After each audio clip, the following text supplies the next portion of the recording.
जय हिंद दोस्तों, कैसे हैं आप सभी। आई होप आप सभी बहुत अच्छे होंगे, अपनी तैयारी बढ़िया तरीके से कर रहे होंगे। मैं सब इंस्पेक्टर काजल भारद्वाज स्वागत करती हूँ आप लोगों के चैनल में। भाई यूपी पुलिस कांस्टेबल के फॉर्म आ चुके हैं आपके। मेरे पास इतने सारे मैसेज आए थे, मैं ये वाली पोस्ट भरूँ, मैं वो वाली पोस्ट भरूँ। तो पोस्ट प्रेफरेंस के लिए मैंने एक वीडियो बना दी है, उसको जाके देख लेना।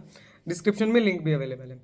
अब आज की वीडियो में हम इस बारे में चर्चा करने वाले हैं कि आप लोगों को किसका कोर्स लेना चाहिए, कौन सा कोर्स आपके लिए बेस्ट है। जो भी फेमस फेमस प्लेटफॉर्म्स हैं जो यूपी पुलिस कांस्टेबल की तैयारी करवाएंगे, उसमें से किसका कोर्स आपके लिए बेस्ट रहेगा। क्या कोर्स लेना ज़रूरी है, बिना कोर्स के भी सिलेक्शन हो सकता है, सिर्फ किताबों से सिलेक्शन हो सकता है या नहीं हो सकता।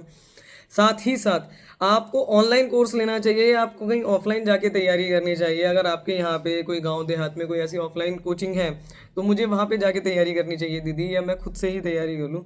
इन सारी चीज़ों के बारे में आज की वीडियो में चर्चा करेंगे। और ये वीडियो आप लोगों के लिए इसलिए खास होने वाली है क्योंकि यदि आप लोगों के पास कुछ भी अवेलेबल नहीं है, आपके पास बिल्कुल इतनी क्षमता नहीं है कि आप ऑफलाइन तो क्या, आप ऑनलाइन तो क्या, आप कुछ भी नहीं ले सकते, तो आप लोग YouTube से बिल्कुल फ्री में कैसे पढ़ाई कर सकते हैं, इस वीडियो में हम ये जानेंगे। तो पूरी वीडियो बहुत ध्यान से देखना। और ये चैनल तुम्हारे सबसे ज़्यादा काम आने वाला है क्योंकि यहाँ पे तुम्हें बहुत बहुत जेन्युइन एडवाइस मिलेगी। बिल्कुल ऐसी एडवाइस मिलेगी जिसमें तुम्हें रैपट भी मिल सकते हैं, तुम्हें डांट भी मिल सकती है, तुम्हें पढ़ाया भी जाएगा, तुम्हें समझाया भी जाएगा, बिल्कुल अपने छोटे भाई बहनों की तरह। तो चैनल को सब्सक्राइब ज़रूर से कर लेना। और तुम लोगों के लिए मैंने बहुत सारे नोट्स तैयार करे हैं, ठीक है। ये टॉप 15 ऐसे टॉपिक्स हैं, ठीक है, जो तुम्हारे यूपी पुलिस कांस्टेबल यूपीएसआई में आने ही आने हैं। ये मैं अपनी तरफ से तैयार कर रही हूँ और इसमें सारे वो क्वेश्चंस हैं जो क्वेश्चन यूपी पुलिस कांस्टेबल 2024 में आ गए हैं। और वो टॉपिक जैसे आतंकवाद हो गया, पुलिस प्रशासन हो गया, ठीक है, जीएसटी हो गया, नगरीकरण हो गया, विमुद्रीकरण हो गया। इसमें से कौन कौन से टॉपिक जो जो जिसमें से प्रश्न बनता ही बनता है, जनगणना हो गया जैसे, तो वो सारे टॉपिक्स छांट के उनको टाइप करवाया मैंने। और इसमें सच में बहुत टाइम लगा, अभी भी ये पूरी कंप्लीट नहीं हुई है, सिर्फ 4 ही टॉपिक बन पाए हम लोगों के।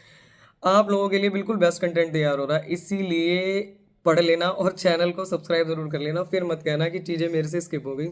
अब चलो वीडियो को शुरू। सबसे पहले तो मैं इस चीज़ के ऊपर बात कर लूँ कि आपको कोर्स जो है वो ऑनलाइन लेना चाहिए या ऑफलाइन लेना चाहिए यूपी पुलिस कांस्टेबल का। अगर आप लोग सक्षम हैं, आप लोग ऐसे हैं कि 4-5 हज़ार का कोई कोर्स आप लोग ऑफलाइन जाके ले सकते हैं, और कोई आपके गांव में देहात में या फिर आपके एरिया में अगर कोई शहर का रहने वाला है तो उस एरिया में कोई अच्छा कोचिंग इंस्टीट्यूट है जो सिलेबस कंप्लीट करा देता है, जिसने सिलेक्शन दिए हैं। क्योंकि ऑफलाइन में क्या फ़ायदा होता है, थोड़ा सा ये फ़ायदा होता है कि जो बच्चा जैसे मान लो मैथ्स में कमज़ोर है या रीजनिंग में कमज़ोर है, तो उसके लिए ये फ़ायदा रहता है कि वो जब टीचर पढ़ा रहा हो तो उससे 10 बार पूछ सकता है, नहीं समझ में आया दोबारा बताओ, फिर नहीं समझ में आया दोबारा बताओ। दूसरी चीज़ ऑफलाइन की ये रहती है कि हम लोगों का रिदम बना रहता है, ठीक है। मैं अभी ऑफलाइन के फ़ायदे बता रही हूँ तुम्हें। हम लोगों का रिदम बना रहता है कि भाई मैं जाऊँगी वहाँ पे, मुझे 10 से 12 के बीच में जाना ही है। अब घर में पड़े हुए हैं, सो रहे हैं रजाई में, तो ये लगता है कि छोड़ो यार, चलो आज एक जो क्लास है ऑनलाइन वाली वो बाद में देख लेंगे, 2x पे करके देख लेंगे, ऐसे करके देख लेंगे, वैसे करके देख लेंगे। पर वहाँ पे आपको फिजिकली प्रेजेंट रहना पड़ेगा। और जब हम एक क्लास में बैठते हैं तो उस क्लास का जो पूरा का पूरा माहौल है, और सारे जब पढ़ने वाले स्टूडेंट्स होते हैं तो उस माहौल से भी एक वाइब्स निकलती हैं, समझ रहे हो। तो उससे भी पढ़ने का मन हमारा बहुत बढ़िया करता है कि हाँ भाई यार, ये चीज़ें हैं, ये चीज़ें हैं, ये चीज़ें हमें समझ में आ रही हैं। बेसिक बुक्स सबको पता होती हैं, बेसिक बुक्स में कोई वो नहीं है। तो ऑफलाइन अगर आप लोग ले सको, अगर आपके पास उतने पैसे हों, उतनी क्षमता आपकी हो, आपके परिवार में कोई ऐसी दिक्कत ना हो, पैसों की खास समस्या ना हो, तो आप लोग ऑनलाइन मतलब जो ऑफलाइन क्लासेस हैं वो ले सकते हो, कोई दिक्कत नहीं है। बस बशर्ते आपको ऐसे कोचिंग इंस्टीट्यूट से कनेक्ट करना है जो सिलेबस कंप्लीट करा ले, ठीक है, जो सिलेबस को कंप्लीट करा दे। क्योंकि ऐसे बहुत सारे ऑनलाइन इंस्टीट्यूट्स हैं जो ऑफलाइन भी क्लासेस करा रहे हैं पर उनका सिलेबस अभी तक कंप्लीट नहीं हुआ है। तो अभी तक अगर सिलेबस उनका कंप्लीट नहीं हुआ है, और यूपीएसआई का जो पेपर है, मैं नाम तो नहीं लूंगी, यूपीएसआई का पेपर आप सभी लोगों को पता है, आप में से बहुत सारे बच्चों ने भरा भी होगा। यूपीएसआई का पेपर 14-15 मार्च को होना प्रस्तावित है और उनका अभी तक सिलेबस कंप्लीट नहीं है, ठीक है। तो अगर सिलेबस ही कंप्लीट नहीं है तो कहाँ से वो करवा देंगे तुम्हारा वो सारी चीज़ें। क्योंकि इस टाइम तक तो सिलेबस कंप्लीट हो जाना चाहिए था और बच्चे की रिवीजन चलनी चाहिए थी, पर सिलेबस ही आनन फानन में कंप्लीट होगा, किसी तरीके से कंप्लीट होगा, तो फिर कुछ नहीं हो सकता उसमें, ठीक है। तो मतलब थोड़ा सा इस चीज़ का ध्यान रखना कि जिस भी कोचिंग इंस्टीट्यूट में तुम जाओ वो तुम्हारा सिलेबस कंप्लीट करा दे। तुम्हारा सिलेबस तुम्हारे एग्जाम आने के कम से कम 2 महीने पहले कंप्लीट हो जाना चाहिए। 2 महीने नहीं तो 1 महीने पहले तो बिल्कुल ही हो जाना चाहिए, ताकि तुम लोग रिवीजन कर सको। अगर तुमने इतना बड़ा गट्ठर बना लिया पढ़ के, तुम्हारे पास दुनिया का वेदों का ज्ञान आ गया, पर तुमने उसको रिवाइज नहीं किया, इतने बड़े अल्बर्ट आइंस्टाइन हम लोग नहीं हैं कि हमने एक बार चीज़ देखी और हमें याद हो जाए। हमें तो 15 बार देख के भी याद नहीं होती। क्यों? यही तो हो रहा है तुम लोगों के साथ। तुम बहुत बार चीजें देखते हो, तुम्हें ऐसा लगता है पीछे का भूल गया हूँ। यही होता है ना, बेसिकली सबके साथ यही होता है। तो ऐसा तुम्हारे साथ ना हो जाए, ऐसा ना हो कि तुम्हें ये फील हो कि यार मैंने ये क्या कर दिया, मेरे को पता तो था, ये क्वेश्चन सर ने तो कराया था पर मैं रिवाइज नहीं कर पाया, तो कहीं ना कहीं वहीं की गलती रहेगी।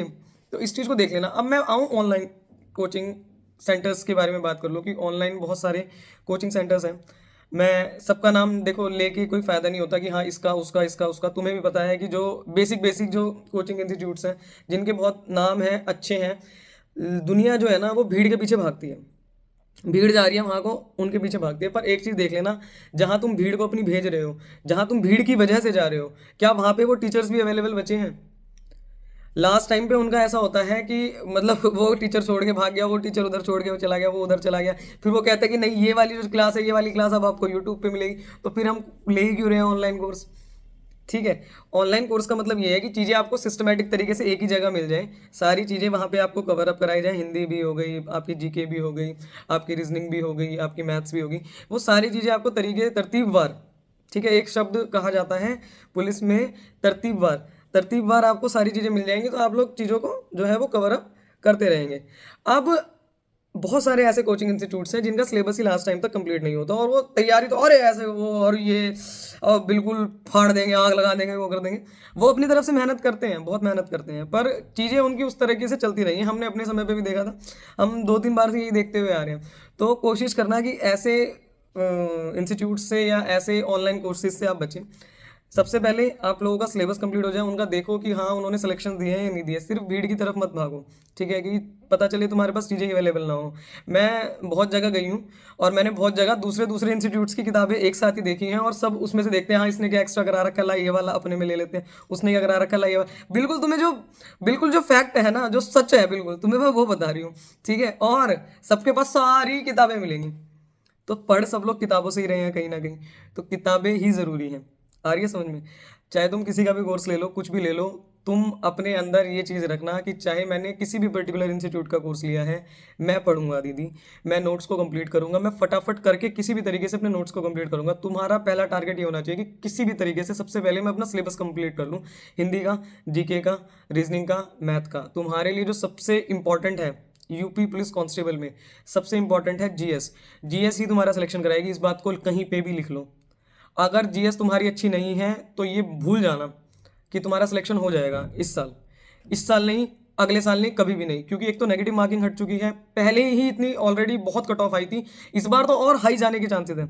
इसमें सीजीएल वाला बंदा बैठ रहा है जिसकी मैथ वैथ तो ऐसे उड़ा देगा, मैथ रीजनिंग तो वो कुछ समझता ही नहीं है, रीजनिंग तो उसके लिए कोई चीज़ ही नहीं है, हिंदी पढ़नी है बस उसको, ठीक है। तो जीके तुम्हें अच्छी करनी पड़ेगी, तुम्हारे ही सबसे ज़्यादा फोकस होना चाहिए कि इस समय पे, क्योंकि अभी अभी जस्ट फॉर्म निकले हैं, तो इस समय पे थोड़ा सा अपने जीके को और रीजनिंग को अच्छा कर लो। क्योंकि रीजनिंग अगर तुम्हारी अच्छी हो जाएगी तो मैथ ऑलरेडी तुम्हारी अच्छी हो जाएगी। मैथ के कोई ऐसे बहुत लाजवाब क्वेश्चंस नहीं पूछते हैं, बहुत आसान क्वेश्चन, बहुत बिल्कुल बिल्कुल बेसिक प्रश्न आते हैं मैथ्स के।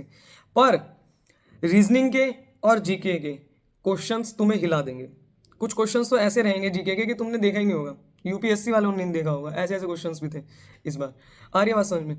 तो वो प्रश्न के लिए तुम्हें तैयारी करनी पड़ेगी, मैं बताऊंगी वो कैसे करना है। यूपी पुलिस की स्ट्रैटेजी के लिए मैं एक अलग से वीडियो लेके आऊंगी, इसीलिए कह रही थी बार बार कि आप चैनल को सब्सक्राइब जरूर कर लेना, ताकि आपको पता चल जाए कि कौन सी चीज़ क्या आ रही है। अब आप चाहे किसी भी पर्टिकुलर इंस्टीट्यूट का कोर्स ले रहे हो, आपको पढ़ना आना चाहिए, आपके अंदर इतनी ललक होनी चाहिए कि मैं सिलेक्शन ले लूँगा दीदी, मेरे पास अगर ये चीज़ें अवेलेबल होंगी तो मैं सिलेक्शन ले लूँगा, किसी भी तरीके से चाहे मैं लूँ, मैं सिलेक्शन ले लूँगा। देखो हिंदी के लिए आप लोग, ये नवीन सर की प्लेलिस्ट है, एक ये विवेक सर की प्लेलिस्ट है, आप लोग इन दोनों प्लेलिस्ट को फॉलो कर सकते हैं। ये मैं अपने टेलीग्राम चैनल पे भी डाल दूंगी, तो टेलीग्राम चैनल ज्वाइन कर लेना जाके, ये मैं इसमें डाल दूंगी। हिंदी आप लोग यहाँ से अच्छे से कवर अप कर सकते हो, चाहे आपको इनका समझ में आए चाहे आपको इनका समझ में आए, किसी का भी समझ में आए आप लोग ले सकते हो, कोई ऐसी दिक्कत की बात नहीं है। अगर आपको ऑनलाइन ही मतलब आपको फ्री में पढ़ना है यूट्यूब से, तो ठीक है, मैं यूट्यूब वाला बता रही हूँ। अब रही बात मैथ्स की, मैथ्स देखो ये गगन सर की प्लेलिस्ट है, गगन सर से कर सकते हो आप लोग। नहीं तो आपने पर्टिकुलरली अगर किसी का पहले से कोर्स ले रखा हो तो यूपी पुलिस कांस्टेबल के लिए अलग से कोई कोर्स मत खरीदना।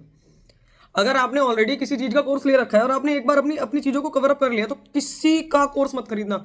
मैं लिटरली बता रही हूँ, तुम्हें कुछ नहीं मिलेगा, कुछ हासिल नहीं होगा। तुम्हें ऐसा लगेगा यार इससे ज्यादा तो मेरे नोट्स में है। अगर तुम सिर्फ इस बात को सोच के जा रहे हो वहां पे कि हाँ वहां पे कुछ अलग ऐसा मिल जाएगा, तो जब हम खरीद लेते तो हमें लगता है यार यहाँ तो चूरन मिला ही नहीं, हम तो चूरन के चक्कर में आए थे। तो चूरन वूरन के चक्कर में मत रहना।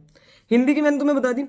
मैथ्स के लिए मैं तुम्हें आदित्य रंजन सर की ये पूरी की पूरी वो है, ये अपडेटेड नहीं है, बस इसमें ये रहेगा कि आपको अपडेटेड नहीं मिलेगी। अब अपडेटेड चीज़ें जो हैं उसके लिए तो फिर वही बात है कि हमारा कोर्स सिर्फ अपडेशन के लिए कोर्स है, बाकी करवा सब कुछ सबने फ्री में रखा है। रीजनिंग के लिए भी मैं जो प्लेलिस्ट है वो मैं टेलीग्राम चैनल पे डाल दूंगी, मतलब प्लेलिस्ट जो है आप पर्टिकुलरली वहाँ पे जाना, आप वहाँ पे कर लेना।